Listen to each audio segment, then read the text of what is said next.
नमस्ते मित्रों, सत श्री अकाल, नमस्कार, गुड इवनिंग, खुशामदीद। आप सभी मित्रों को मैं नंद सारस्वत स्वदेशी बेंगलोर से सादर प्रणाम करता हूं। जैसा कि मेरा वादा था, मैं आप सबके सामने आज अपनी स्वदेशी चुनिंदा कविताओं का कविता पाठ करूंगा। ये बड़ा मेरे लिए गौरव का दिन है, सौभाग्य का दिन है कि आज टीचर्स डे पर मैं अपनी बात कहने के लिए आप सबके मध्य उपस्थित हो रहा हूं। इसके लिए मैं आज सरस्वती साहित्य संगम रावतसर और कवि समाज रावतसर के इस संयुक्त तत्वाधान में आयोजित कार्यक्रम और उनके फेसबुक पेज लाइव पर उपस्थित हूँ। आदरणीय राजेंद्र जी उपस्थित हो चुके हैं मंच पर। मैं आपका हार्दिक अभिनंदन करता हूं, आपका स्वागत करता हूं, आपको प्रणाम करता हूं। आपकी सादर उपस्थिति मेरे लिए बहुत ही उत्साह की बात है। ये संस्था, वैसे मैं आप सबको अपना परिचय बता दूं कि मैं आपके मध्य से ही निकल कर के इस बेंगलोर की धरा तक पहुंचा हूं। मेरी शिक्षा दीक्षा हनुमानगढ़ में हुई है और हमारा वो पैतृक जिला है। तो जब मुझे पता चला कि रावतसर जैसे एक छोटे शहर में, वैसे छोटा तो नहीं कह सकते, रावतसर हनुमानगढ़ जिले के सबसे बड़े शहरों में इसका नाम आता, शुमार आता है और व्यावसायिक क्षेत्र से बहुत ही धनाढ्य क्षेत्र है ये। लेकिन जनसंख्या के हिसाब से और नाम के हिसाब से मान सकते हैं कि उतना परिचित शहर नहीं है। लेकिन इस शहर ने अपनी साहित्यिक गतिविधियों से बड़ा ऊंचा नाम कमाया है। सरस्वती साहित्य संगम रावतसर और कवि समाज रावतसर ने साहित्यिक क्षेत्र में बड़े अनूठे आयाम स्थापित किए हैं। जब मुझे पता चला कि मेरे ही शहर में साहित्यिक गतिविधियां बड़े जोर शोर से हो रही हैं, तो मैंने संस्था के अध्यक्ष भाई रूप सिंह राजपुरी जी, जो कि स्वयं राजस्थानी और हिंदी कविताओं के एक नामवर कवि है, को मैंने संपर्क साधा और भाई रूप सिंह जी ने बड़े ही स्नेह से, बड़े ही प्यार आदर से मुझे इस मंच पर काव्य पाठ के लिए आमंत्रित किया। मेरे लिए बड़ा सौभाग्य की बात है। आदरणीय स्वर्गीय श्री मुखराम माकड़ जी, जिन्होंने इस संस्था का संस्थापन किया था, इस संस्था को स्थापित किया था, वो हमारे मध्य नहीं है, लेकिन वो जहाँ भी है वो संस्था को बहुत ही अपने आशीर्वचनों से आशीर्वाद दे रहे होंगे। मैं उनको भी प्रणाम करता हूँ। संरक्षक श्री शंकरलाल जहांगीर जी, भाई रणवीर गोदारा जी, भाई ओम पारिक जी की सादर उपस्थिति मंच पर होगी। मैं उनको भी प्रणाम करता हूँ। अगर किसी कारणवश कोई सदस्य नहीं आ पाए तब भी मेरी बात उन तक पहुँचे। मैं संस्था के सभी पदाधिकारियों को, जिन्होंने मुझे इस कार्यक्रम में भाग लेने के लिए स्वीकृति प्रदान की है, उसमें रंगलाल बिश्नोई जी, सुभाष सोनी जी, डॉक्टर नीता अग्रवाल जी, सुरेंद्र पाल सोनी जी और सुनील पवार जी, मैं आप सबको प्रणाम करता हूँ। विशेष अभिवादन में भाई विजय कुमार पटीर जी, जिन्होंने मुझे इस संस्था से जोड़ने का ये गौरवशाली अवसर प्रदान किया है। मैं आपको भी प्रणाम करता हूँ। आभार व्यक्त करता हूँ कि मुझे से नौसिखिए एक कलमकार को इतने बड़े मंच से आप सबके ऊपर अपनी बात थोपने का अवसर प्रदान किया है। भूपेंद्र सोनी जी उपस्थित हैं, कामरेड कपिल देव आर्य जी। जब कामरेड की बात आती है तो मेरे समय के मुझे मेरे अग्रज याद आते हैं, कॉमरेड शौकत सिंह जी। उनके पुत्र मेरे साथ पढ़े थे हनुमानगढ़ कॉलेज में। मैं आपको भी कॉमरेड सलाम करता हूँ।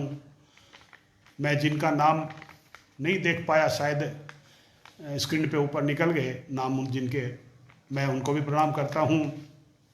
और ये संस्था उत्तरोत्तर तरक्की प्रगति करे, साहित्य सृजकों को नए नए अवसर प्रदान करे, साहित्य के क्षेत्र में नवाचार स्थापित करे, मैं ऐसी कामना करता हूँ। और जैसे कि मैंने कहा, मैं मेरी रचनाओं का पठन पाठन करूँगा। वैसे तो मैं कोई रचनाकार नहीं हूँ, एक नन्हा सा कलमकार हूँ, और कोशिश करता हूँ कुछ लिखने की, कुछ पढ़ने की। वैसे मैं कोशिश तो सभी रसों में और सभी विधाओं में करता हूँ, लेकिन मेरा जो विशेष प्रेम है वो मेरा देश, समाज और मानव समाज और मेरे देशवासियों के प्रति रहता है। मैं उन्हीं विषयों पे ज़्यादा लिखता हूँ। लेकिन मैं आज कोशिश करूँगा कि देश के साथ साथ थोड़ा व्यंग, थोड़ा प्रेम रस, थोड़ा श्रृंगार रस, एक दो गज़ल पेश करूँ, समय जैसा होगा। रविंद्र चाहर जी उपस्थित हो चुके हैं। मैं आपकी आदरणीय उपस्थिति को नमन करता हूँ, मैं आपका स्वागत अभिनंदन करता हूँ।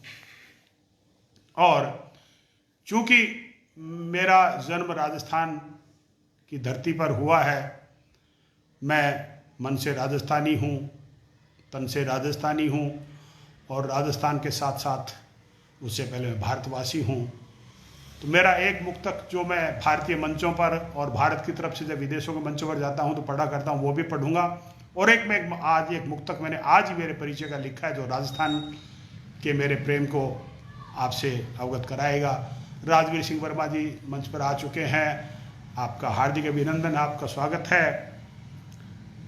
पेश करता हूँ मेरा मुक्तक एक भारतीय होते के नाते कि शराफत से मैं रहता हूँ, शराफत काम है मेरा, शराफत से मैं रहता हूँ, शराफत काम है मेरा, सभी से प्रेम से रहना यही पैगाम है मेरा। बड़ा लिखती है बेबाकी कलम मेरी मेरे यारों, वतन के गीत गाता हूँ, स्वदेशी नाम है मेरा, वतन के गीत गाता हूँ, स्वदेशी नाम है मेरा। हाँ, मेरा नाम नंद सारस्वत स्वदेशी, मुझे मेरे साहित्यिक मित्र स्वदेशी के नाम से पुकारते हैं, और मैं अपने आप को देश के सेवा में समर्पित मैंने किया है। मेरे देश की भाषा हिंदी को हिंदी के लिए मैं यहाँ काम करता हूँ दक्षिण भारत में, और आप सबकी दुआओं से और मेरी हिंदी और मेरे हिंदी भाषी सभी मित्रों की कृपा से मैं यहाँ ठीक ठीक काम कर पा रहा हूँ, और हिंदी ने मुझे पहचान दी है। तो ये मेरा छोटा परिचय एक भारतीय होते के नाते। लेकिन भाई रूप सिंह जी का आदेश था कि चंद बातें मैं राजस्थानी में भी कहूँ, कोशिश करूँगा अवश्य। उससे पहले मैंने आज के इस मंच के लिए मैंने मेरा एक परिचय मुक्तक लिखा है कि धोरा वाली धरती में बीकाने नगर है, कि धोरा वाली धरा माही बीकानो नगर है, घणो मन भावनो नंद मारो नाम है, कि धोरा वाली धरा माही बीकानो नगर है, घणो मन भावनो नंद मारो नाम है। रेव सब हेत चू हिल मिल जात सारी पुरखारो बास बट हेमा सर गाँव है, कि रेव सब हेत शू हिल मिल जात सारी पुरखारो बास बट हेमा सर गाँव है। 3 कोस दूर श्री डूंगरगढ़ तहसील, किरसानी काम धंधो मन में उछाव है, कि 3 कोस दूर श्री डूंगरगढ़ तहसील, किरसानी काम धंधो मन में उछाव है, कि बचपन बीत्यो बठा बेंगलोर रे हूँ, अब कविता गीता सुमारो अणु तो ही उछाव है, कविता गीता सुमारो घणो ही लगाव है, कविता गीता सुमारो घणो ही लगाव है। तो मित्रों, बीकानेर जिले में डूंगरगढ़ तहसील है, और उस तहसील में एक छोटा सा गांव है, 150 घरों की बस्ती है हेमासर, जिसमें 100-125 घर ब्राह्मणों के हैं, 20-30 घर हरिजनों के, 2 ही जातियां हैं। उस गांव से मेरा संपर्क है, उस गांव में मेरा जन्म हुआ। मेरे पिता हनुमानगढ़ में नौकरी करते थे, जिप्सम कंपनी में, चूना कंपनी को आप कहते हैं। तो ये बरम सर, पल्लू, महिला, ये सब मेरे अच्छे से देखे हुए हैं।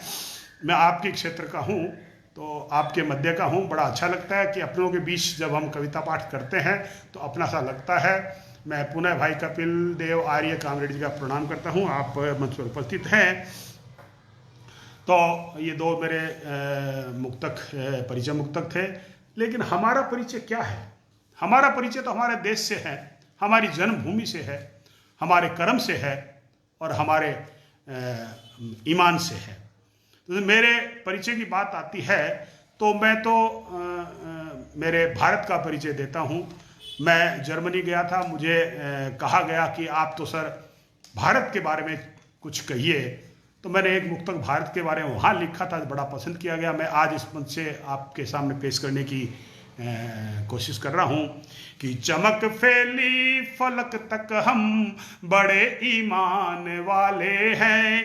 चमक फैली फलक तक हम बड़े ईमान वाले हैं। धमक फैली फलक तक हम बड़े ही मान वाले हैं। जगत में नाम चलता है हमारा सात सागर पार। जहां सारा कहे हमको कि हिंदुस्तान वाले हैं। जहां सारा कहे हमको कि हिंदुस्तान वाले हैं। हाँ, हम हिंदुस्तान वाले हैं। बड़े फक्र से कहते हैं हम भारतवासी हैं, हम हिंदुस्तान के हैं। धरती के किसी कोने में चले जाए, हमें हिंदुस्तान का वासी कहना ही हमारे लिए काफ़ी है। उसके बाद में हमें नहीं कहना पड़ता हिंदुस्तान कहाँ है, हिंदुस्तान कैसा है, हिंदुस्तान की क्या इतिहास है। जन जन विश्व का हिंदुस्तान के बारे में जानता है। मैंने यूरोप के 12-13 देश घूमे थे, पिछले साल गया था। तो मैंने किसी देश में, अमित शर्मा जी मंच पर उपस्थित है, गुमन कलवा जी उपस्थित है, राजेंद्र कौर जी उपस्थित है, मैं आपको प्रणाम करता हूँ। आपका मैं हार्दिक अभिनंदन आपका करता हूँ। तो जब भी मैं किसी देश गया और किसी ने मुझे, पहली बात तो हमारी शक्ल से पहचान ली कि हम भारत के हैं, क्योंकि भारत की अपनी एक अलग पहचान है। लेकिन जैसे भी उनको पता था मैं हिंदुस्तान का हूँ, भारत का हूँ, इंडिया का हूँ, उन्होंने बड़े प्रेम से मुझसे बातें की। उन्होंने भारत के बारे में बहुत सी बातें जानने की कोशिश की और मुझे ताज्जुब कि वो बहुत सी बातें जानते थे। तो ऐसे देश से हमारा राब्ता होना, हमारी पहचान होनी, हमारा संबंध होना बड़ी गौरव की बात है। सबसे पहले तो हम मानव हैं और यही हमारे लिए बहुत बड़ी बात है। और उसके बाद हिंदुस्तान के ये लिए हमारे बड़े गौरव की बात है। कवि समाज राउत सर मंच पर उपस्थित हैं, आपके अधिकारी, मैं प्रणाम करता हूँ। तो तब वहीं फिर बात उठती है, Amit Sharma ji proud to be Indian, हाँ बिल्कुल। तो फिर बात उठती है कि जो हिंदुस्तान से लोग चले गए किसी कारणवश, नौकरी के लिए, पढ़ाई के लिए, और वहाँ के हो गए। एक मुक्तक मेरे जहन में, जब मैंने उनके विचार सुने कि वो भारत से क्यों गए, तो मेरे जहन में एक मुक्तक उभर के आया था। मैंने वो मुक्तक जब उनको सुनाया, बड़े खुश हुए, बड़े आनंदित हुए कि सर आपने बहुत ही पते की बात की है। तो मुक्तक मैं आज आपके साथ साझा करता हूँ। तो ऐसा था कि जो चले जाते हैं वो किसी छोटे मोटे कांड के लिए जाते हैं। सुरेश कुमार जी, सादर नमस्कार, आपको भी प्रणाम करता हूँ मैं। तो वो मुक्तक ऐसा था कि गया था छोड़ करके तू वतन हसरत लिए छोटी। गया था छोड़ करके तू वतन हसरत लिए छोटी। नहीं गलती तेरी थी ये नजर मेरी भी खोटी थी। एक परिजन होने के नाते, मेरा पुत्र जर्मनी में है, तो एक बेटे का बाप होने के नाते, और वहाँ जो हमारे भारतीय बच्चे रह रहे हैं उनका परिजन होने के नाते मैं उनसे कहा था कि हमने आप लोगों को भेजा था, उस वक्त हमारी भी कुछ मजबूरियाँ थी, हमारी नज़र भी हिंदुस्तान के प्रति थोड़ी संकीर्ण थी कि हिंदुस्तान में पढ़ाई नहीं है, रोजगार के साधन कम है। तो मैंने उसमें मेरे सभी परिजनों की तरफ से मुझे वहाँ जोड़ा है कि गया था छोड़ करके तू वतन हसरत लिए छोटी। नहीं गलती तेरी थी ये नजर मेरी भी थी खोटी। यदि जो याद आए तो चले आना वतन वापिस। यहाँ मिलने लगी है अब सभी को पेट भर रोटी। यहाँ मिलने लगी है अब सभी को पेट भर रोटी।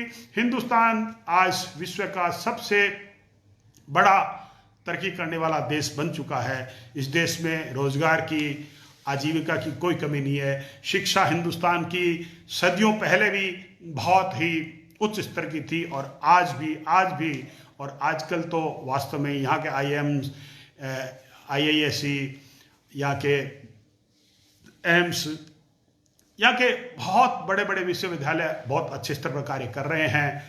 हमने भी जब जो शिक्षा प्राप्त की थी NMPG कॉलेज से, वो उस वक्त अपने आप में एक अनूठा कॉलेज था। उस क्षेत्र में शायद वो एक ही कॉलेज था गंगानगर के बाद में, और वो उस वक्त बहुत ही नामचीन कॉलेज था। आप भी बहुत अच्छा है।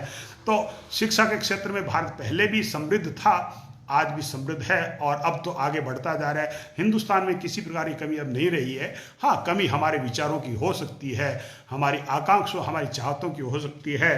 तो बात चले आकांक्षा और इच्छाओं की। सुरेश कुमार जी, आप मंच पर उपस्थित हुए हैं, मैं आपको प्रणाम करता हूं। तो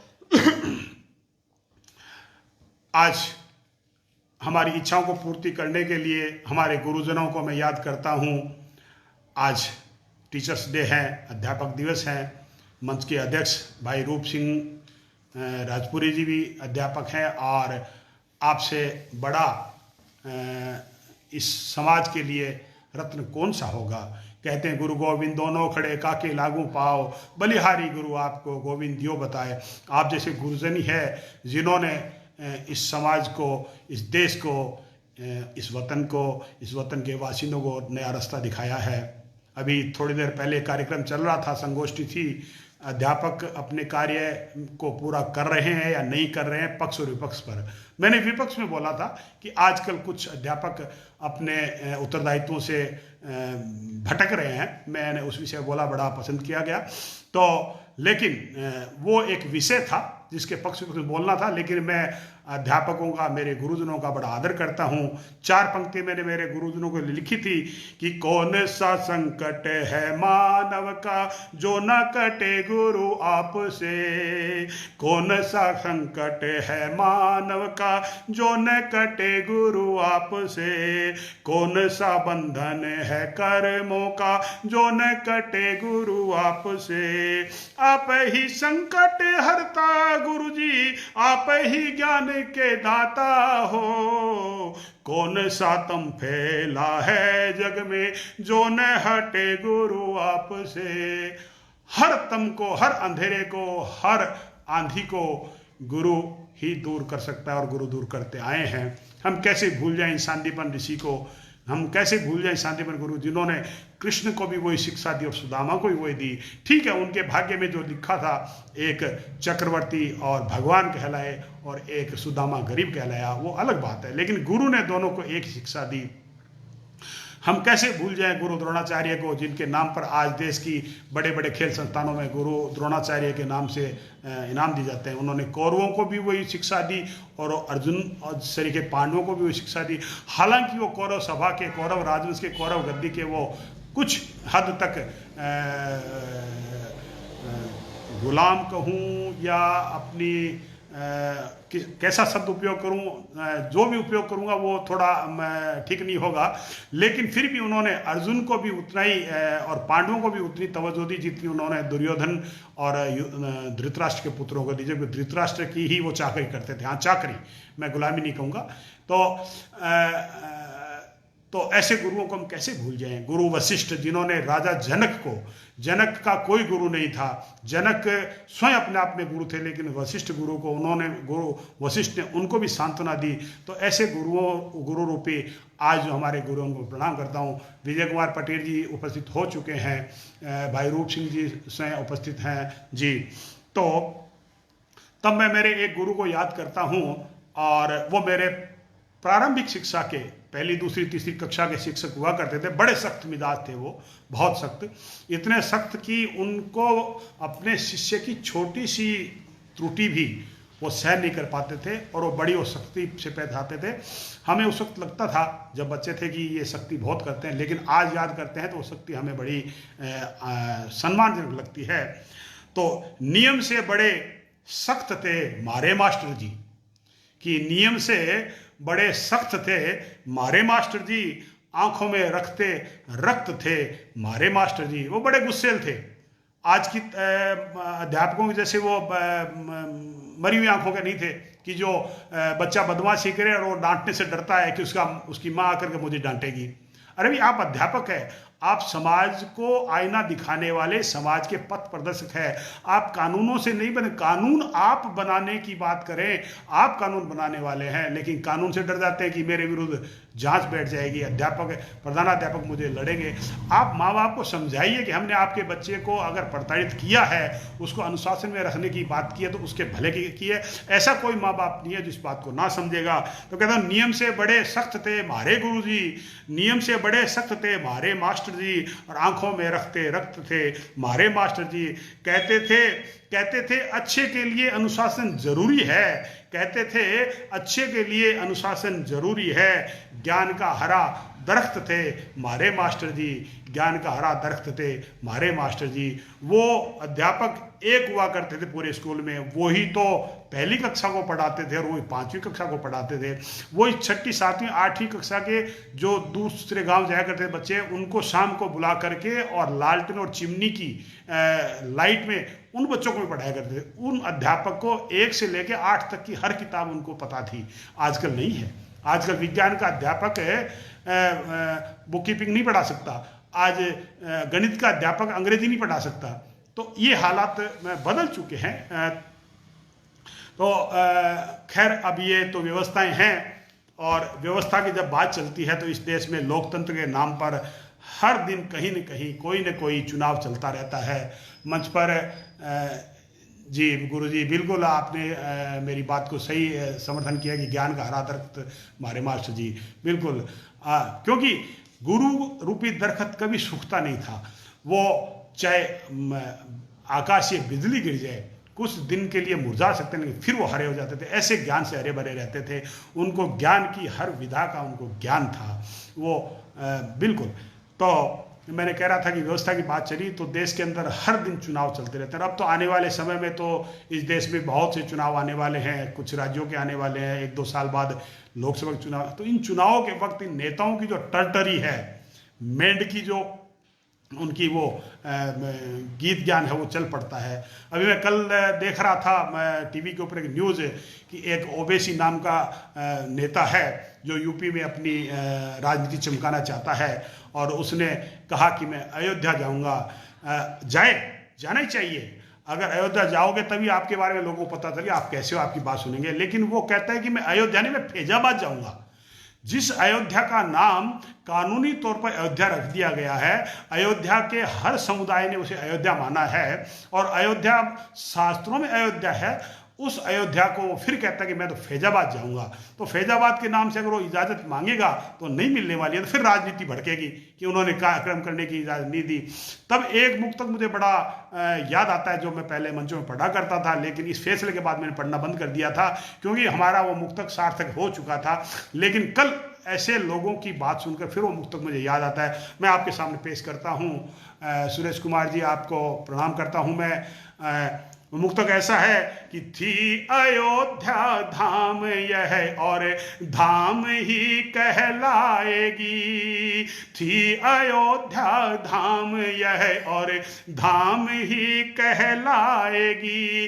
काफिरों और सिरफिरों से ये नहीं मिट पाएगी, थी अयोध्या धाम यह और धाम ही कहलाएगी।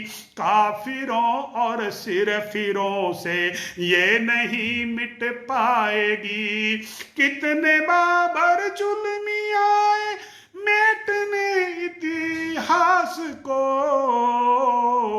थी अयोध्या राम की और राम की कहलाएगी, थी अयोध्या राम की और राम की कहलाएगी। इस ओवैसी जैसे लाखों आदमी आकर के चले गए, चले जाएंगे, हम भी नहीं रहेंगे, अयोध्या के पक्ष वाले भी नहीं रहेंगे, विपक्ष वाले भी नहीं रहेंगे। ये अयोध्या वैसे ही रहेगी, ये राम वैसे ही रहेंगे।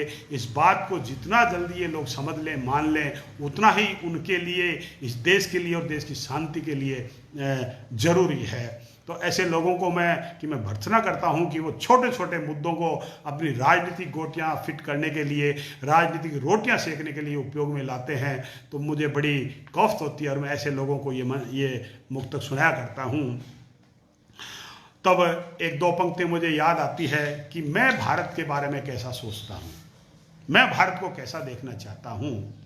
मैं नहीं कहता कि मैं हिंदू हूं तो हिंदुस्तान मेरा ही है, हिंदुस्तान में पैदा होने वाले हर हिंदुस्तानी का हिंदुस्तान है।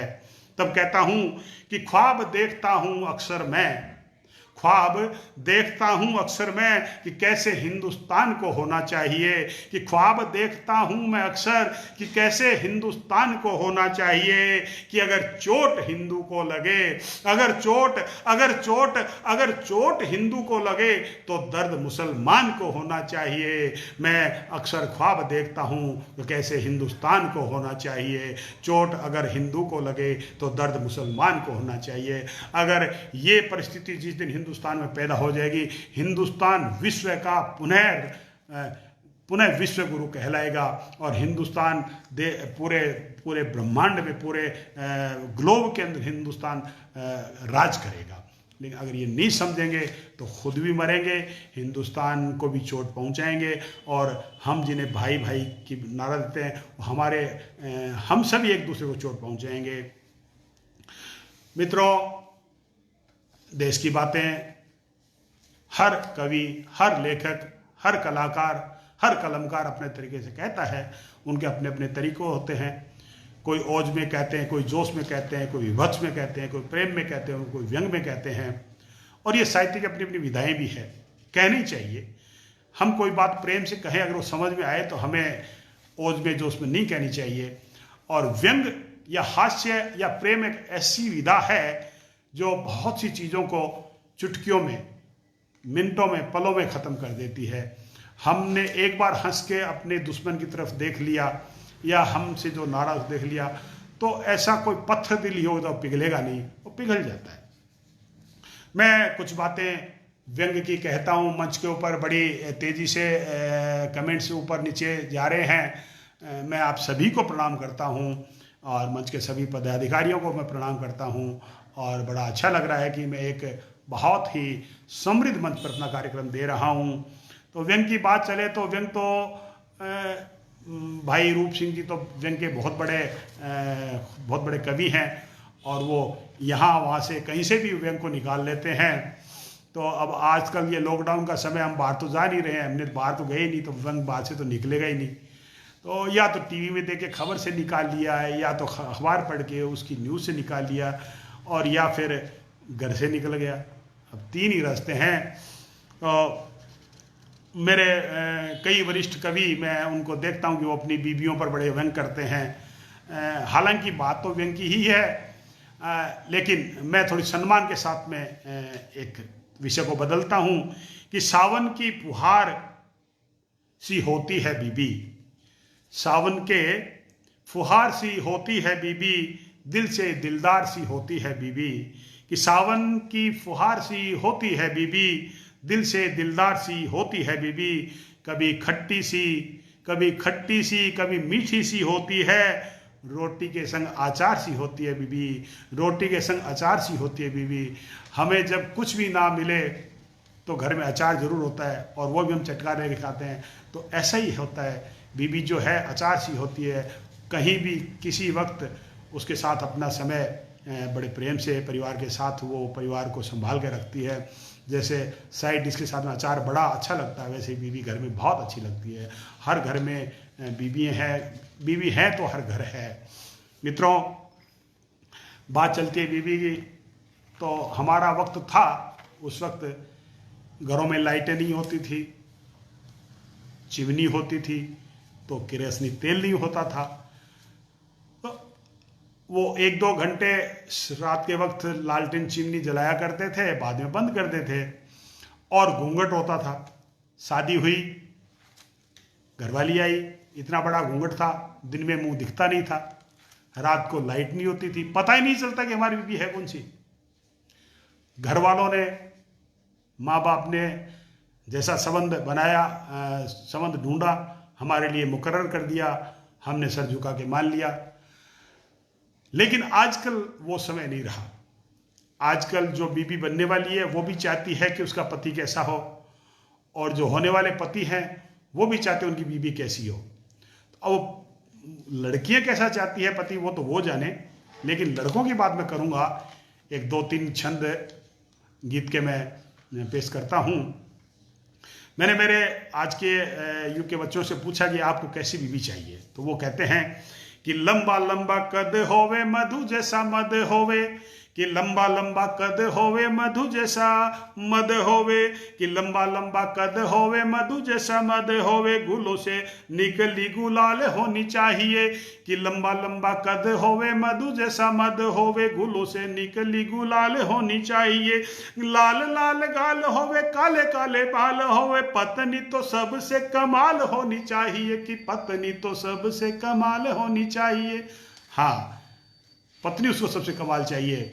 और क्या चाहिए, देखिए उनके विचार, कि बाप की वो प्यारी हो, अम्मा की दुलारी हो, रूप से भरी वो माला माल होनी चाहिए, कि बाप की वो प्यारी होवे, अम्मा की दुलारी होवे, रूप से वो भरी माला माल होनी चाहिए, साली अलबेली होवे, प्यारी सी सहेली होवे, साले का ना कोई जंजाल होना चाहिए, साले का ना कोई जंजाल होना चाहिए। पत्नी एक ही हो, अपनी माँ के पैदा हुई एक ही बेटी और ज्यादा ज्यादा एक साली हो बस, और हो तो उसकी सहेली हो।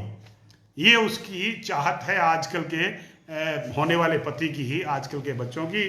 फिर आगे क्या कहता है देखिए, कि और मुक्तक है कि ज्यादा कोई चाहे नहीं चाहे कि कोई था है नहीं, कि ज्यादा कोई चाहे नहीं चाहे तो कि था है नहीं, दिल से नरम हर हाल होनी चाहिए, कि ज्यादा कोई चाहे नहीं चाहे तो कि था है नहीं, दिल से नरम हर हाल होनी चाहिए, काली हो या गोरी होवे अकेली ही छोरी होवे, कि काली होवे गोरी होवे अकेली ही छोरी होवे, ससुर के पास बड़ा माल होना चाहिए, कि ससुर के पास बड़ा माल होना चाहिए। देखिए हजरत आज के नौजवानों की।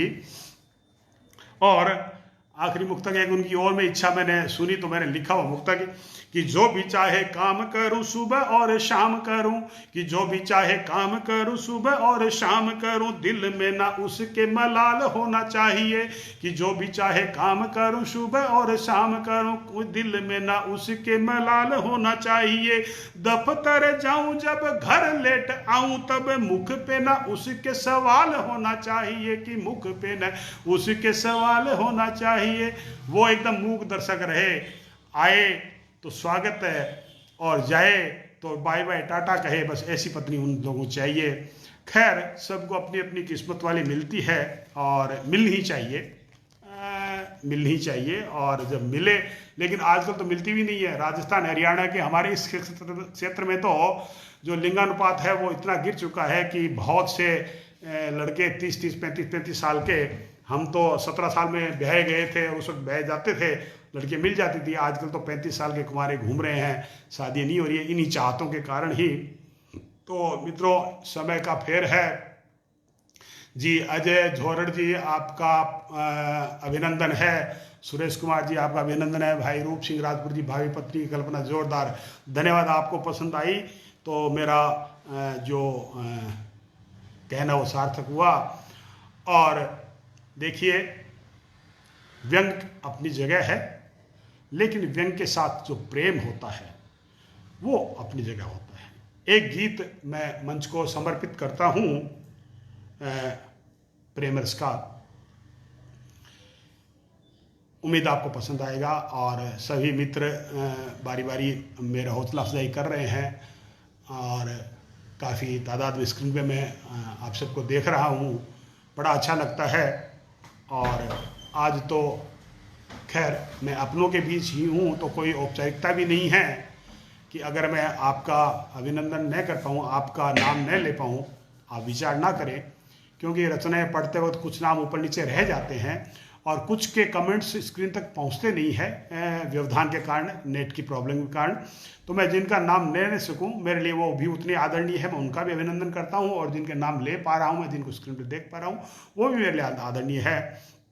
तो मैं एक आह्वान करता हूँ, एक गीत आपको पेश करता हूँ कि मेरे गीतों को गाकर के आवाज दे, मेरे गीतों को गाकर के आवाज दे, गा के अपने लबों से नया साज दे, मेरे गीतों को गाकर के आवाज दे, मेरे गीतों को गाकर के आवाज दे, गा के अपने लबों से नया साज दे, मेरे गीतों को गाकर दे दे इनको अमरता का वरदान तू, दे दे इनको अमरता का वरदान तू, नाम इनको मिले दे वो सन्मान तू, मेरे गीतों को सरगम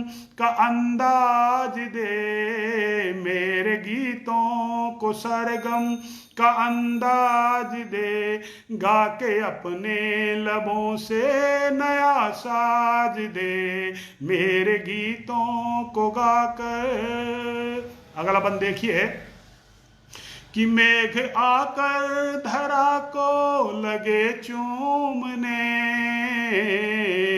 मेघ आकर धरा को लगे चूमने, तेरी आवाज सुनकर लगे झूमने, मेघ आकर धरा को लगे चूमने, तेरी आवाज सुनकर लगे झूमने, तेरी आवाज से इनको परवाज दे, तेरी आवाज से इनको परवाज दे, गा के अपने लबों से एक नया साज दे, मेरे गीतों को गाकर।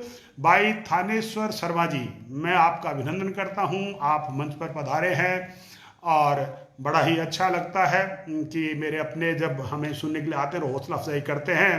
तो अगला बंद देखिए कि मेरे गीतों को गाकर कलियां खिलने लगे, फूल आने लगे, कलियां खिलने लगे, फूल आने लगे, भंवर गुलशन में सरगम सुनाने लगे, नाम इनको नया तू कोई आज दे, नाम इनको नया तू कोई आज दे, गा के अपने लबों से नया साज दे, मेरे गीतों को गाकर। और आखिरी बंदे इस गीत का बड़ा ही रूहानी, बड़ा ही रेशमी सलीके का ये बंद है कि उम्र भर तेरे सपनों को बुनता रहूं, उम्र भर तेरे सपनों को बुनता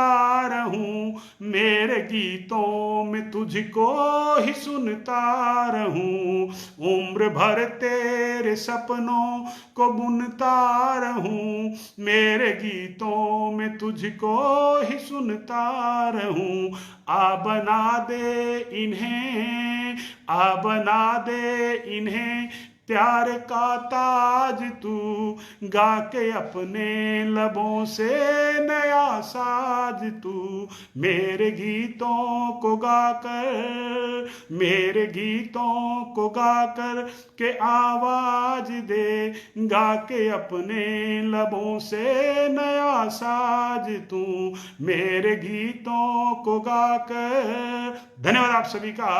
और भाई रूप सिंह जी लिख रहे हैं कि वाह आनंद सा आनंद आ गया। आनंद तो आज मुझे आप सबको देख करके आ गया कि मैं मेरे ही क्षेत्र में, मैं मेरे ही अपनों के बीच काव्य पाठ कर रहा हूँ और बड़ा अच्छा लगता है जब वो कहते हैं ना कि घर का जोगी जोगड़ा आन गांवरा सिद्ध। तो हमारे साथ वो है, हमें देश विदेश में तो ज़रूर पहचान मिली, लेकिन हम अपने गांव में ही अनजान रहे और आज आपने मेरे गांव में मुझे पहचान दी है। मेरे लिए तो आनंद का ये सबसे बड़ा विषय है कि मैं अपनों ने मुझे पहचाना है, अपनों ने मुझे अपने बीच खड़े होने का अवसर प्रदान किया है और मैं अपनों के बीच अपनी बात कर रहा हूँ, तो बहुत अच्छा लगता है। और तब एक एक गज़ल मेरे मिजाज की, मेरे तौर तरीके की गज़ल है वो। उम्मीद है आपको पसंद आएगी। मैं पेश करता हूँ आपकी इजाज़त से कि हमने अपनी कलम को न थकने दिया। ऊपर निकल गया, मैं थोड़ा चाहता हूँ कि जी मैं राजस्थानी की कुछ बातें ज़रूर सुनाऊंगा और मैं अवश्य हमने अपनी कलम को न थकने दिया, बात लिखनी थी उसको न रुकने दिया, हमने अपनी कलम को न थकने। जी क्षमा चाहता हूँ। हमने अपनी कलम को न थकने दिया। एक कलमकार अपनी कलम को निरंतर चलाता रहे और कलम की ताकत को दिखाता रहे, ये हर कलमकार की एक हसरत होनी चाहिए, चाहत होनी चाहिए और कलम की ताकत होनी चाहिए। तब कहता हूँ कि हमने अपनी कलम को न थकने दिया, हमने अपनी कलम को न थकने दिया, बात लिखनी थी उसको न रुकने दिया, बात लिखनी थी उसको न रुकने दिया, हमने अपनी कलम को न थकने दिया। राज दरबारों की हमने परवान की, राज दरबारों की हमने परवान की, सिर को अपने कभी भी न झुकने दिया, सर को अपने कभी भी न झुकने दिया, हमने अपनी कलम को न रुकने दिया। बरगला कर के करते सियासत मगर, बरगला कर के करते सियासत मगर, ऐसे नेता को हमने, ऐसे नेता को घर में न घुसने दिया, ऐसे नेता को घर में न घुसने दिया। गांव में हम रहे साथ मिलकर सभी, जब तक आप एक नहीं होंगे आपका तमाशा बनता रहेगा। जब तक आप एक नहीं रहेंगे आप अपने गांव, परिवार, समाज, आप क्षेत्र, अपने देश को बर्बाद करते रहेंगे।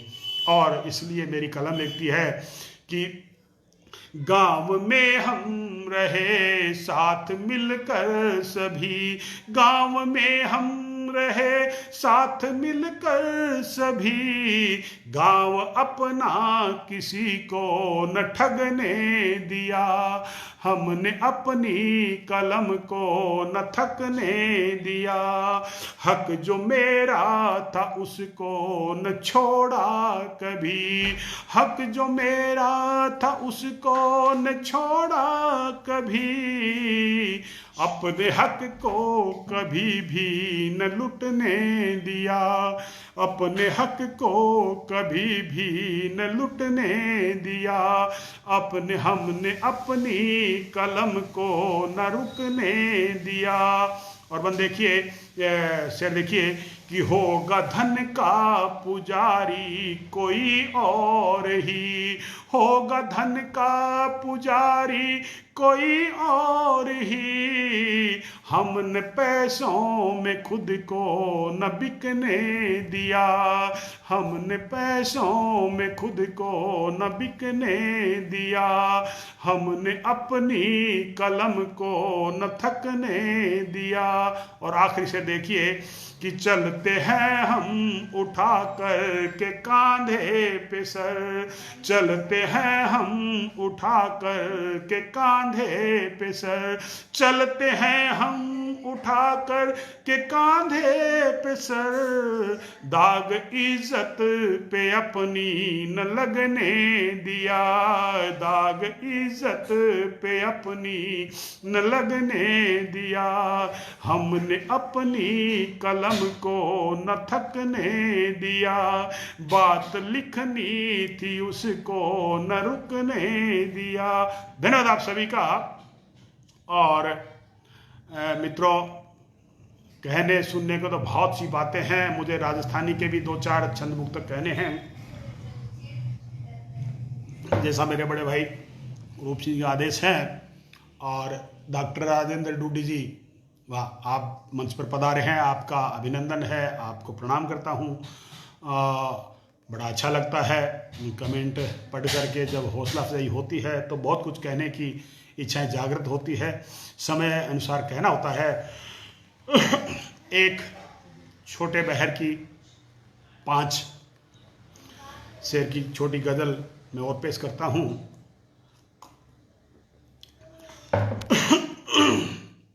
इजाजत चाहता हूँ आपकी।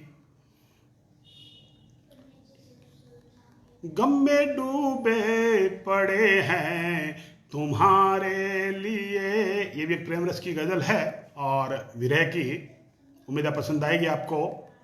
कि गम में डूबे पड़े हैं तुम्हारे लिए, गम में डूबे पड़े हैं तुम्हारे लिए, दर्द सहते बड़े हैं तुम्हारे लिए, गम में डूबे पड़े हैं तुम्हारे लिए। अगला शेर देखिए।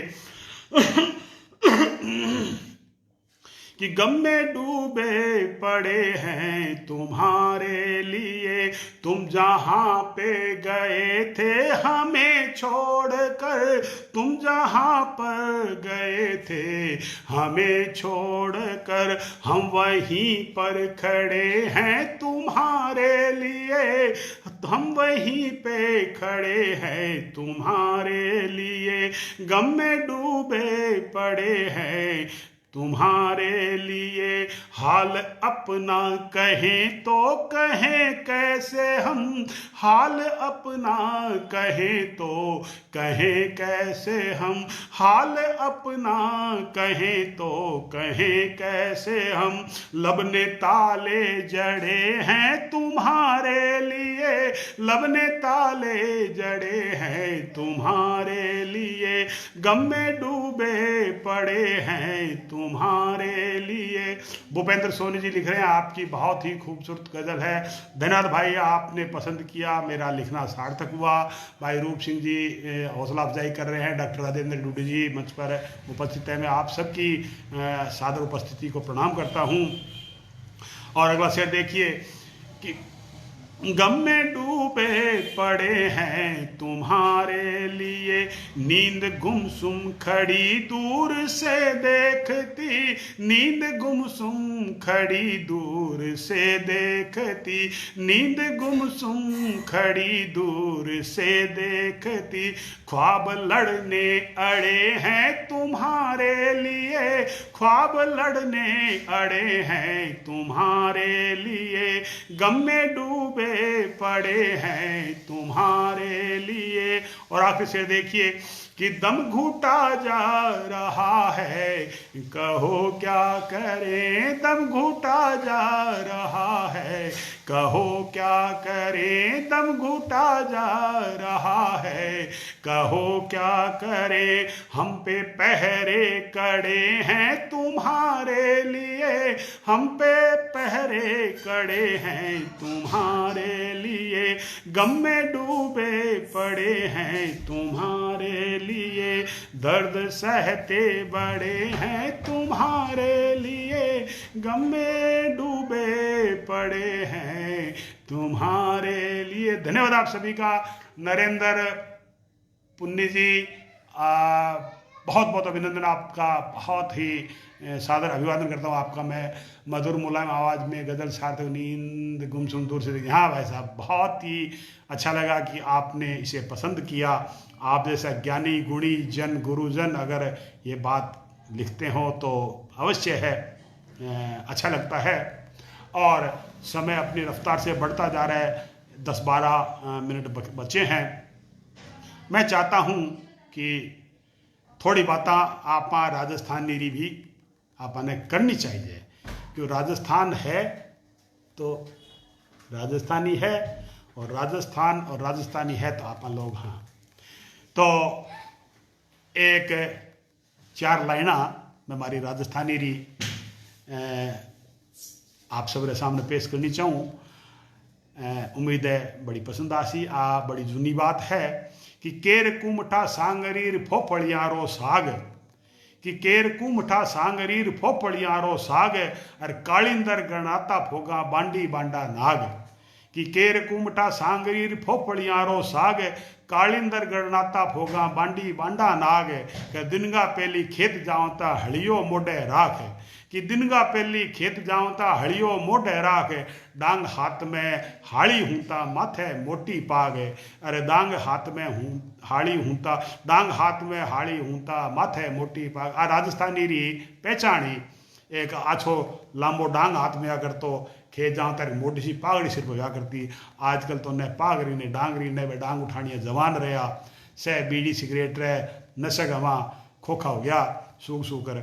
तो वो टेम हो और बा पहचानी राजस्थान री, और बड़ो ही सीधो साधो, और बड़ो मोटो खावणो मोटो पहननो, और बड़ी मिठी बोलनी। तो लेकिन गाँवारी दुर्दशा आजकल, क्योंकि राजस्थान तो विशेषकर भारत पूरो ही, लेकिन राजस्थान तो विशेषकर गाँवारो ही प्रदेश है, और शहर तो होता ही बहुत कम आ, और जे होता तो रजवाड़ा ना होता, बट कोई गाँवारा आदमी की बात होती का नहीं। लेकिन एक बात में कविता में कहने की कोशिश करी है कि गांव किसा होया करता और किसा का रह गया, और के हाल हो रहे है कि दादो बैठो तिबारी में चोखी पीवे चिलमा, कि दादो बैठो तिबारी में चोखी पीवे चिलमा, और टाबरिया अडावे भूखा बापू देखे फिल्मा, कि दादो बैठो तिबारी में चोखी पीवे चिलमा, और टाबरिया अडावे भूखा बापू देखे फिल्मा, और मावड़ली डांडा में खपती भगत किया ही काटे, कि मावड़ली डांडा में खपती भगत किया ही काटे, और कक्को कोई बढ़ती किया बेगी पढ़नी लिछमा। राजस्थान में बहुत छोटी उम्र में ब्याह कर दियो जातो तो पढ़ाई तो अंत बटियो जाऊँ तो, और विशेष कर लड़कियां रे खातिर तो पढ़ाई रो कोई मैं तो समझता ही को नहीं, कोई मोल हो ही को नहीं। लड़कियां खुद स्कूल जाती डरती, माँ बाप भेजता ही को नहीं कि अगले घर जाने यार टुकड़ा पकाना है। तब कहता कि मावड़ली डांडा में खपती भगत किया ही काटे, और कक्को कोई पढ़ती किया बेगी पढ़नी लिचमा, कि कक्को किया पढ़ती बेगी पढ़नी लिचमा, कि बड़ी कुलखनी दारू घर घर करती सत्यानाश। आजकल हाँ बिल्कुल राजस्थानी में ग्रामीण प्रवेश की बात 30 वर्ष से बेंगलोर रहने वाला कवि कर रहा है। हाँ भाई साहब देखो, कठी जाओ आपरी मावड़ भाषा, और आप रे मैड खेतर रीज की बातें जो भूल जाए वो मैंने कोई नहीं। मैं तो कह 30-35 साल में ठहरे हूँ। आप कभी कलकत्ते जाओ तो 4-4 पीढ़ियाँ हूँ बीकानेर रा लोग बैठा बसियोड़ा है, बान ठा कोनी बीकानेर मारो घर कटा घर है हिली है बारी, बान ओ ठा कोनी के बारो घर है कटे भी घर में कूड़ रहे 4-4 पीढ़ियाँ पहला वह बटजार बजे, लेकिन वह आज भी आप घर में एकदम खाटी बीकानेरी बोले। तो ई खातर हमारी अलग ही ओढ़ खाना, हमारी अलग ही पहचान है, हमारी अलग ही बांगो सम्मान है।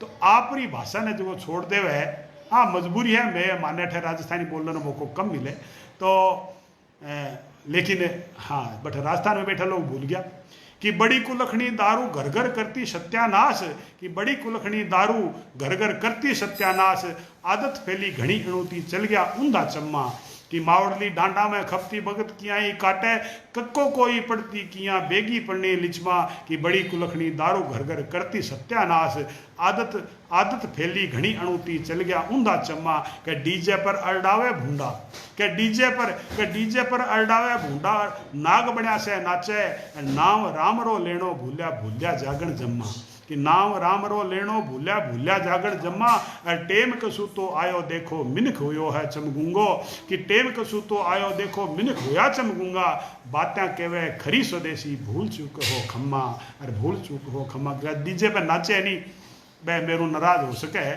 लेकिन मैं माफ़ी चाहूँ कि हमारो काम कहण रो है, जिसो देखा विशो लिखा, जिसो लिखा विशो बांचा में तो थाने चोखो लागे तो चोखो मान लो, अरे माड़ो लगे तो मारो के बिगाड़ देशो, मैं तो बेंगलोर बैठा हूँ।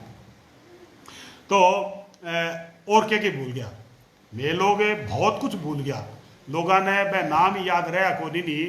आज के युग में तो विशेषकर भारत सागला भी नाम भूल गया। तो देखो एक 4 लाइना में राजस्थान ने लिखी है कि मैं के भूल गया कि कोठा चाठ गड़ोई भूलिया, कोठा चाठ गड़ोई भूलिया, भूलिया काठ कठोती, कि कोठा चाठ गड़ोई भूलिया, भूलिया काठ कटोती, लाव चढ़स कुएं में नाखी, बाणी भूलिया ओठी, संस्कारारी बातां भूलिया, भूलिया बरता पाटी, कि संस्कारारी बातां भूलिया, भूलिया बरता पाटी, अणतोली सिरकावे उभा बात्यां छमके लूठी, कि अणतोली सिरकावे उभा बात्यां छमके लूठी। आजकल बात्यां बहुत लंबी लंबी करे लोग, कि मैं यहाँ माने राजस्थानी में मारो वो होना चाहिए, राजस्थानी भाषा ने सरकार को क्या मिलना चाहिए, भाषा ने मान्यता मिलनी चाहिए। आप बोला कितनी का, अरे करा कितों का, खाली अखबार में नाम आ जाए कि भाई बन ओ बयान दियो, अरे वो बड़ो नेतो है, वो बड़ो साहित्यकार है, इनके अलावा आप की कौन करेंगे। आप अगर आज मान्यता मिल जाए और स्कूल में राजस्थानी पढ़ानी चालू कर दिया तो एक जनो ही बटा आपके टाबर ने राजस्थानी में पढ़ने वास्ते कौन भेजे नहीं, सगला अंग्रेजी हिंदी भूल गया, जबकि हिंदुस्तान में जरूरी है, भारत में जरूरी है, भी ने भूल गया। तो बातें जरूर करे बे लूठी लूठी, बाकी हुए की कोनी ई खातिर मान्यता मिले कोनी नहीं। क्या खेल कबड्डी पाना भूलिया, भूलिया सावण हिंडा, कि खेल कबड्डी पाना भूलिया, भूलिया सावण हिंडा, फड़ी काचरी मुठड़ी भूलिया, कठे बाजरी पिंडा, कि खेल कबड्डी पाना भूलिया, भूलिया सावण हिंडा, फड़ी काचरी मुठड़ी भूलिया, कठे बाजरी पिंडा, लुकमिचणी का लुकमीचणी काकुट भूलिया, भूलिया दड़ी गेडिया। पहले होली रे दिना में 15-20 दिन पहला गुआड़ में दड़ी गेडिया खेलने लग जाते, आजकल गुआड़ी खत्म कर दिया कि डांग खेल ही कोई खेलनी हो, गुआड़ खत्म हो गया, गाँव रे जोड़ांगा पाइतन खत्म हो गया, जठे जा खेल सके टाबर तो कठे खेल जी। शहरारी मजबूरी आज गांव में भी फैल गई, तो बड़ो ही कसू तो टेम आयो है कि फड़ी काचरी मुठड़ी भूलिया, कठे बाजरी पिंडा, लुक मीचणी काकुट भूलिया, भूलिया दड़ी गेडिया, के गुत्ती बूर अडबड़ी भूलिया, गुत्ती बूर अडबड़ी भूलिया, ल्यावण लाग्या टिंडा। गुत्ती बा दड़ी ने गेडियों गुड़कार भी गुत्ती में गाल्या करता था, ना जीत हार होती, बा गुत्ती भूल गया। एक पंजाबी में कहा कि गुत्ती ना खेड़ ला तेने खेड़न देना, ऐसे गुत्ती मुत्तांगे आई, वही गुत्ती राजस्थान में गुत्ती कहता। तो अडवली दो भाटा के ऊपर एक लंबी सी डांग मेलता भी ना, दड़ी परियों 15 फुट परियों मार भी उड़ावता, निशानो साथ था, वो निशानो साथ तार पाओ खेल मारो खेल उड़ाया देना। मैं भारत रे 5 टॉप कैडेट में मारो नंबर आयो, और राइफल शूटिंग में आगे किस्मत दूसरे रास्ते लेगी, अलग बात है। राजस्थान रे 5 टॉप राइफल रे शूटिंग में हमारो नाम हो, क्यों मैं गांव में वह खेल कांकुट खेलता, आडबड़ी पटकता, 15 फुट परियों दड़ियों, वह खेल हमारा खेल रहा वह कट्ठे। आज सब चीज़ें खत्म होगी, और ख़त्म होगी की तो मायता की गलती, की सरकार की गलती, और की गांव गुआड़ की गलती। तो अब खेतों टीड सी लियांता, काचर फड़ी लियांता, सुकावता, 6 महीना 7 महीना भी फड़ी काचरूँ घर गृहस्थी में मतलब सब्जियां बनती। आजकल सीधा बाजार जाए टिंडा ले रहा है, नाम ही बदल दियो टीड सी को, के ले रहे टिंडा। अच्छा टिंडा लाने का मतलब कि 2 तरीके का मतलब है, 2 तरीके मतलब है। एक तो टिंडा सब्जी, एक टिंडा लेने के हो गए, एक कहावत है भाई को ये फालतू टाइम बर्बाद करने के भी टिंडा लेने के हो गए। तो अब क्या करो जा सके, समय है, समय अनुसार। तो एक 4 लाइना में एक छंद, कुंडली छंद में राजस्थानी में लिखने की कोशिश करी है कि सावण बरस्यो साय बार चारों कूटा माए, सावण बरस्यो साय बार चारों कूटा माए, राखी पुण्यो आय गिर हियो हिलोरा खाए, हियो हिलोरा खाए ननदली मोसा बोले, कि सावण बरस्यो सायबार चारु कूटा माए राखी पुण्यो आए गिर हियो हिलोरा खाए हियो हिलोरा खाए नड़दली मोसा बोले कुण हिंडावे हिंड सायबा हिवड़ो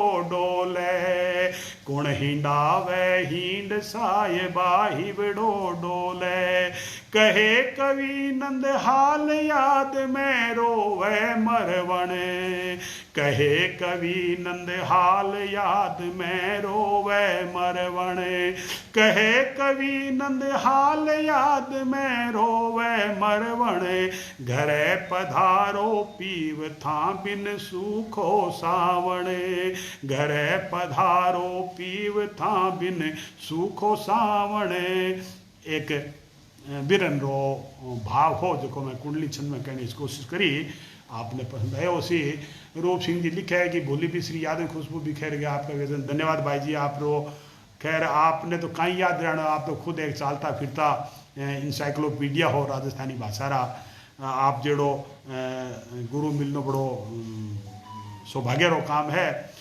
और एक 4 पंक्तियां में लारलसा लिखी जब गहलोत जी आप रसगला भाईलाल लहर जैसलमेर जार लुकर बैठिया और सचिन जी दिल्ली जार बैठिया देखो जनता रसा गया केड़ो केड़ो खेल नेता लोग करे सरकार किसी वो अब कांग्रेस रही है पहला बीजेपी रही आगे रामदाना कुड़ा आई सारा आवेदन ऐसागी खेल खेला है कि जनता रोवे बापड़ी धनी करे है शेर अब ये कुंडली है कि जनता रोवे बापड़ी धनी करे है शेर जे पर सुमन धाप गयो और चाल्या जैसलमेर कि जनता रोवे बापड़ी धनी करे है शेर जयपुर सुमन धाप गयो और चाल्या जैसलमेर और चाल्या जैसलमेर मनावे लुक लुक मौजा कि चाल्या जैसलमेर मनावे लुक लुक मौजा कुर्सी हुई है ताड़ी मचावे लोचा पर बह लोचा और कहे कवि नंद बात चूसे बर्फाड़ा छत्ता मैं देखो भी होटल ला फोटो भेजी पत्रकारा बटे मारा एमएलए छत्ता चूसा बर्फरा यो फूटोड़ा आ लोगों ने कौन समझाया थाने छत्ता चूसन खातर में चुनाव कर भेजो गए छत्ता गली में बापड़ा टाबर चूसे लेकिन के करा आपरी गलती रो दंड आपने भुगतनो पड़े है कि कहे कवि नंद बात चूसे बर्फ वाला छत्ता और सत्ता में सब जाए जाए भाड़ में जनता और सत्ता में सब जाए जाए भाड़ में जनता तो जनता तो जो है आजकल भाड़ में बैठी है मैं कोई को नहीं कहूँगी जो गहलोजियो काम करो सगड़ा ही करे है सगड़ा एक ही थैली रा चट्टा बट्टा है नमक चाटोड़ा है लूण चाटोड़ा है एक ही कुएरा है तो समय को देखना जरूरी है 7 बज चुके हैं अगर भाई रूप सिंह जी आर्यन गणेश जी मंच पे अभी पधारे आपका अभिनंदन करता हूं मैं आपको प्रणाम करता हूं अगर कहें तो राजस्थानी की एक छोटी सी रचना और सुना दूं समय तो हो गयो अगर रूप सिंह जी आप आदेश करो तो और खैर सुनानिए रो काम सुनानो है वो आदेश करना ले सुना सी ऑनलाइन में तो जी रविंद्र चाहर जी रासता पर हमेशा कवियों की कलम हमेशा भारी रही है बिल्कुल और कलम कवि ही है जो वो कलम से कुछ लिख सके आजकल रे मीडिया रो काम तो आप जाना केड़ो हो गयो कोई गोदी मीडिया है कोई मोदी मीडिया है कोई किशाई मीडिया नाम ही नया नया धर दिया तो एक राजस्थान की बात और कि राजस्थान में मैं के चीज़ा भूल गया मैं जरूर कि जागण जम्मा भजन गावता कीर्त्या ढरती राग कठै कि जागण जम्मा भजन गावता कीर्त्या ढरती राग कठै खोडी कूट खींचड़ो भूल्या हरी सांगरी साग कठै कि जागण जम्मा भजन गावता कीर्त्या ढरती रात कठै खोडी कूट खींचड़ो भूल्या हरी सांगरी साग कठै कि छोड़ कांचड़ी कब्जा धार्या कि छोड़ कांचड़ी कब्जा धार्या खूंटी टांग्या पोमचा और कठै भुलाई बंडी गिंजी कठे भुलाई बंडी गिंजी माथ कसुंबल पाग कठे कि कठे भुलाई बंडी गिंजी माथ कसुंबल पाग कठे डीजे माथे पीकर नाचे घूमर की अब बाता क्यों कि डीजे माथे पीकर घूमे डीजे माथे पीकर नाचे घूमर की अब बाता क्यों और अलगोजा पाटी तोड़ी ढोला अलगोजा पाटी तोड़ी ढोल डफा पर फाग कठे आजकल होली का फाग कठे खत्म हो गया कि डीजे माथे पीकर नाचे घूमर की अब बाता क्यों, अलगो जापूं पार्टी तोड़ी ढोल डफा पर भाग गठे, रंग पिचकारी गेर गेरिया दिखे नहीं अब हेताड़ू, कि रंग पिचकारी गेर गेरिया दिखे नहीं अब हेताड़ू, टाबर टोलिया उधम मचाता होली वाला सांग गठे, कि टाबर टोलिया उधम मचाती होली वाला सांग गठे, कि आओ भगत में मेहमान नारी, कि आओ भगत में मेहमान नारी गाती गीतर गाया से, घूंघटिया में ओट गावती आज पुरानी लाज कठे, कि घूंघटियरी ओट गावती आज पुरानी लाज कठे, कि हारो चुल्लो चुल्लड़ती, कि हारो चुल्लो चुल्लड़ती भूलिया काठ कठोती ने, कि हारो चुल्लो चुल्लड़ती भूलिया काठ कठोती ने, उन्नाले गरनाता गेरू काला काला नाग जठे, के गणगोरारा मोन मगरिया हिंडा भूलिया खेजड़ल्या, कि गिणगोरारा मोन मगरिया हिंडा भूलिया खेजड़ल्या, मोर मोरनी तितरिया अरबोल कमेड़ी काग गठे, कि मोर मोरनी तितरिया अरबोल कमेड़ी काग गठे, कि वो आगे कहूँ कि चौसर पासा चौपड़ भूलिया, आजकल मोबाइल के ऊपर है खेले के नाम तो आओ कौन भी कई बार गाँव जाओ क्या आग्रह आज खेला चार कुंटा सा बने गोटी खेले बात मोबाइल पर खेले, अरे यो फुटड़ा गांव में बैठा हो, कोई गत्ते पर मांड लो, कोई पीपल गट्टे में मांड लो, कोई लो मांड बर्तो मांड भी हूँ खेलो चोखो मजो आवे, भाई मोबाइल पर हो गया कि चौसर पासा चौपड़ भूलिया भूलिया दड़ी गेडिया से, खेल कबड्डी माड़ा लेता तेल पियोड़ी डांग कठे, कि खेल कबड्डी माड़ा लेता तेल पियोड़ी डांग कटे, और बड़दा जोड़ी हड़िया छोड़िया, बड़दा जोड़ी हड़िया छोड़िया तोई काटे खेता में, कि बड़दा जोड़ी हड़िया छोड़िया तोई काटे खेता में, सेवण घास भरूटा खोया खड़ारी लगती ढांग कटे, कि सेवण घास भरूटा खोया खड़ारी लगती ढांग कटे।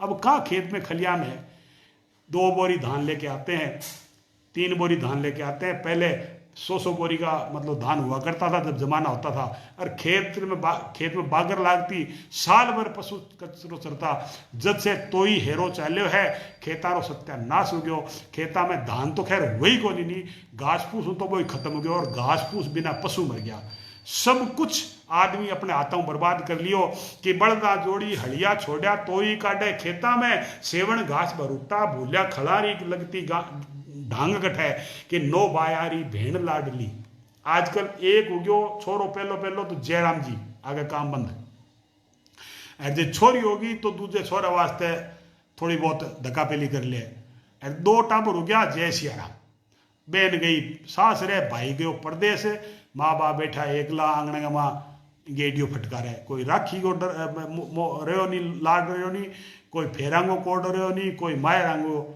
जवाबदारी रही नहीं, के नो बायारी भेड़ लाडली राखी बांधे किणरे हाथ, एक टाबर ये रो इन जुग में अब राखी वाला धागा कठे, कि एक टाबर ये रे इन जुग में अब राखी वाला धागा कठे, न जाने के होशी ओजू टेम आवेला और किशो, कि न जाने के होशी ओजू टेम आवेला और किशो, बात हेतरी कवे स्वदेशी मिनखा में अब जाग कठे, बात हेतरी कवे स्वदेशी मिनखा में अब जाग कठे, मिनखा में अब जाग कठे, बिल्कुल सो गया आदमी और सुते ही जा रहा है।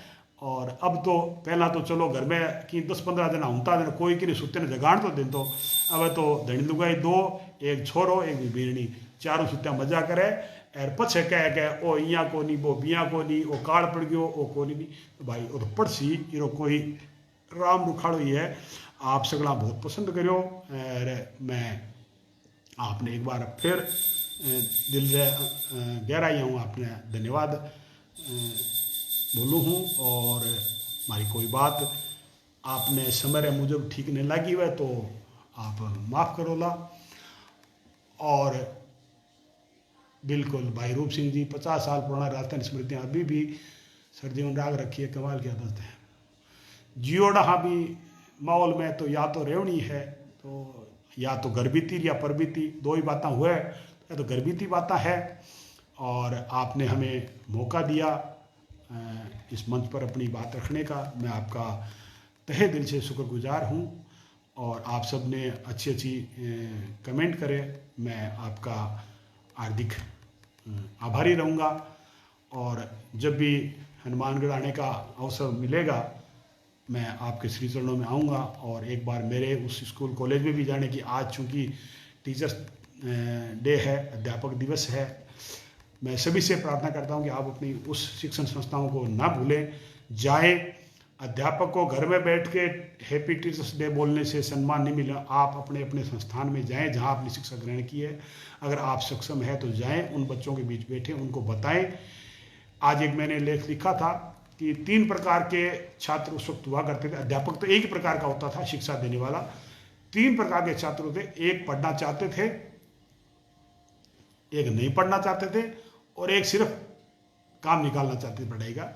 उन तीनों में आप किसी प्रकार के हैं, उस ज्ञान को आप साझा जाके कीजिए, बच्चों को पढ़ने के लिए उत्साहित कीजिए। आप सभी का बहुत बहुत हार्दिक अभिनंदन, मैं प्रणाम करता हूं। आखिर ये कहता हूं कि मुंह ढके ढके ही सही, मास्क से मुंह ढके ढके ही सही, बात तो कर। ये लॉकडाउन का पीरियड तो खत्म हो गया, लेकिन कोरोना अभी चल रहा है, हम अभी दूरी बनाए हुए हैं।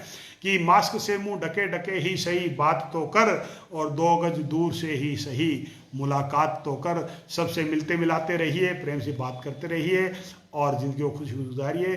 धन्यवाद आप सभी का, अभिनंदन, प्रणाम। आपको आपसे इजाजत चाहता हूँ, फिर कभी मिलेंगे। धन्यवाद आप सभी का।